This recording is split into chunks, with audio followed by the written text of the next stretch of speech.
إذا سألتموهن متاعا فاسألوهن من وراء حجاب ذلك أطهر لقلوبكم وقلوبهن আল্লাহ রাব্বুল আমিন সূরা নিসার আয়াতের মধ্যে বলেন, হে আমার বান্দা বান্দীরা, যখন তোমরা নারীর কাছে কোনো কিছু চাও তাহলে পর্দার আড়াল থেকে চাও। এটা তোমাদের জন্য পবিত্রতার জন্য উত্তম ব্যবস্থা।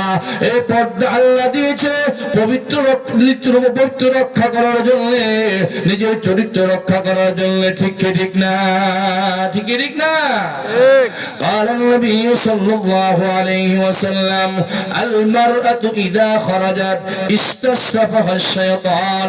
আল্লাহ নবী ফরমান, নারী যখন বেপরদা হয়ে ঘর থেকে বের হয়, শয়তান তার পিছনে পিছনে লেগে যায়। শয়তান তার পিছনে পিছনে উকি দিয়ে তার মধ্যে লেগে যায়। শয়তান তাকে দিয়ে খারাপ কাজ করার জন্য তার পিছনে লেগে যায়। এই জন্য মহিলা যেন ঘর থেকে বের না হয়। মহিলার হাটে বাজারে দোকানে ঘোরাফেরা করা যায় না, কি নাই?